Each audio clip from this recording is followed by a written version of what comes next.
Welcome to the Parenting Brief.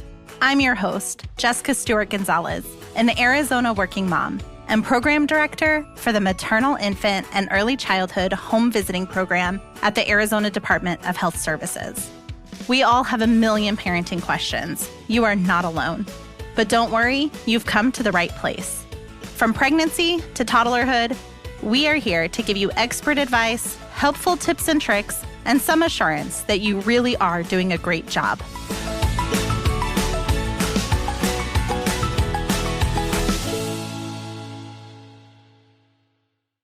Thank you for joining us for this episode of the Parenting Brief. For expecting mothers, there's a huge focus on your health during pregnancy. There are constant checkups and monitoring to make sure both you and your growing baby are healthy. But once that baby comes, it feels like there is a quick shift from your health to baby. Yet taking care of your own well-being following the birth of your baby is critical. Giving birth takes a major toll on your body, regardless if you bring your baby into this world through vaginal delivery or a cesarean. Rest and recovery should be your priority alongside taking care of your baby. And knowing the signs of postpartum complications can help you, your partner, and your support system identify and respond to potential health problems quickly. So today, we'll walk you through the warning signs of postpartum complications, potential risk factors, and when you should contact your doctor.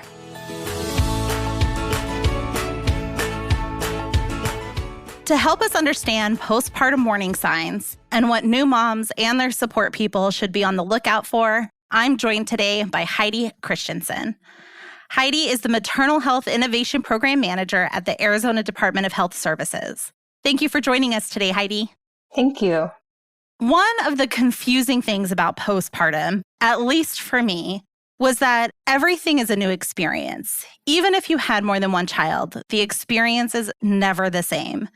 So it was really hard to determine what was considered normal and what I should be worried about because nothing actually felt normal. So it was really hard to be like, oh yeah, this is totally normal, or oh my gosh, I should ask my doctor about this. So when talking about postpartum warning signs, what does that really mean? And what time period after giving birth does this specifically relate to? So when we're talking about postpartum period, we're really referring to the time post-birth up to 1 year, although some of the symptoms may start just prior to giving birth also. And postpartum warning signs refer to both physical and mental health complications that range from mild symptoms to life-threatening. And you had said that they could even start before birth. How far prior to birth do some of those warning signs start? Some of the warning signs that start while you're pregnant, they're referring to things like vaginal bleeding or fluid leaking during your pregnancy, the slowing of the baby's movements or the baby stopping movement. So they're really kind of referring to some of those things. Also on the mental health side of it, postpartum depression and anxiety can start while you're pregnant, even though it's called postpartum depression and you think of it as being post-birth, but it can start during your pregnancy. So what are those symptoms and warning signs of postpartum complications that moms and support people should be on the lookout for? So the symptoms to really look out for, the term that gets used is the urgent maternal warning signs. So things like severe headaches that won't go away and get worse over time, dizziness and fainting, thoughts about harming yourself or your baby, changes in your vision, a fever of 100.4 or higher, and extreme swelling of hands and face, trouble breathing, chest pain or fast heart beating, severe nausea and throwing up, not like morning sickness, but more severe than that. Severe belly pain that doesn't go away. Like I said before, the baby is not moving or slowing down during pregnancy, the vaginal bleeding or fluid leaking during pregnancy, heavy vaginal bleeding or fluid leaking that smells bad after pregnancy, swelling or redness or pain in your legs, and just an overwhelming tiredness. And I know that last one, most new moms would be like, but I always feel this way. This is pretty extreme, but also, while it's very common to be tired, still look at that and monitor where that is for you. Because if it's really out of the norm for you, you should still be looking at that. So if somebody is experiencing any of these warning signs or symptoms, at what point should they notify their doctor?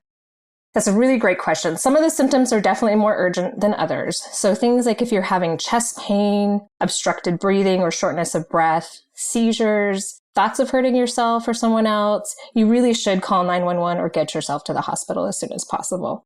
Those are definitely signs of more severe symptoms that can escalate quickly. And some of the other things, while they may also be severe, are probably okay to just call your physician, talk to them first. But really, truly, you need to listen to yourself. So things like bleeding, and when they're talking about bleeding, that's soaking through a pad an hour, or blood clots that are the size of an egg or bigger, incisions that aren't healing, the swollen legs that are warm or painful to the touch. And when we're talking about the headaches, they're headaches that just don't seem to get better. That, you take something and it's not really working, or you're starting to have vision changes. Those are all serious signs that, contact your healthcare provider. But if you really don't feel like you're getting the answers you need, and listen to your body, and, if you still don't feel like what they're telling you is enough, go to the ER, get attention. It's much better to be told, nope, everything's good, everything's fine, than to wait too long to get to the hospital. I think we've had a couple of episodes and a couple of conversations where we've really talked about advocating for yourself or for your partner, because it can be dismissed. And there are people who may not take it as seriously, or even like I was saying earlier, brushing it off like, oh, it's totally normal, or that happened to me and I was fine, and really becoming your own advocate, speaking up until somebody listens to those concerns. Absolutely. I mean, it's normal to feel tired and have pain after giving birth, but you know your body the best. And if something just doesn't feel right and it's worrying you, talk to your doctor, see a physician.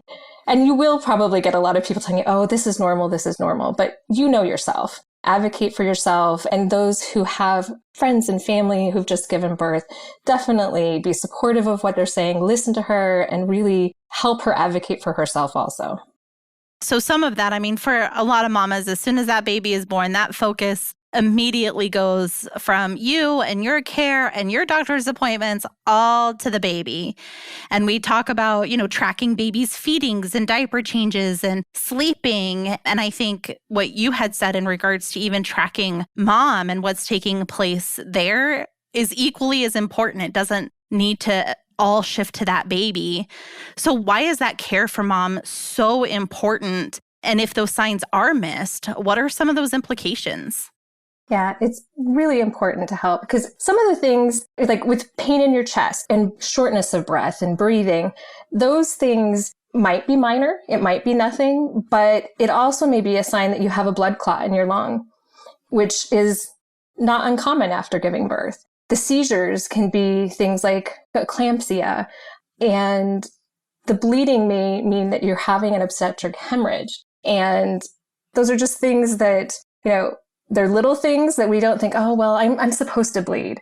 It's not a big deal. But there's excessive bleeding that can happen that can escalate very quickly and become life-threatening. And if you don't get the medical attention you need quickly enough, it can possibly mean losing your life. Maternal deaths happen far too often, and there's so many things we can do to prevent them. We just need to get care quicker. Are there other specific risk factors that could play a role in these postpartum warning signs that increase that risk for moms? Or is really that risk the same for all moms who've just given birth?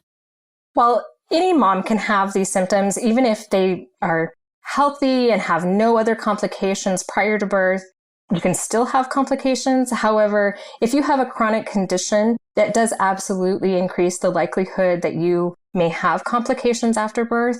So if you have issues with high blood pressure or diabetes, other heart conditions, those are really good things to be looking at and making sure that your healthcare provider knows of your pre-existing conditions. And before you get pregnant, if you can really be able to manage those chronic conditions, your pregnancy will be healthier and your postpartum period will be much healthier too.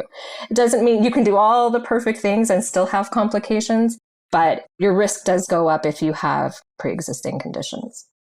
So where can someone go for more information on postpartum warning signs? One of the best places, the CDC just put out the Hear Her campaign. To access their campaign, it is cdc.gov/hearher. And they have resources for moms, their support systems, communities, physicians. So, there's a little piece for everybody. It's really wonderful. You can also access adhs.gov. And the maternal health page has resources, including the post-birth warning signs handout called Save Your Life that AWAN, a nursing organization, puts out. It lists the same sorts of resources as the Hear Her campaign, just in a different format. So whatever format works best for you is what you should use. Well, this has been so incredibly helpful. So thank you so much for all of your advice today, Heidi. Thank you so much.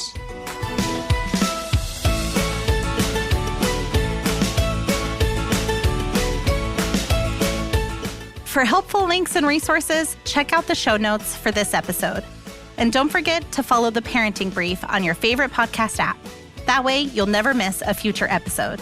You can also pass the show along to the moms or expecting moms in your life.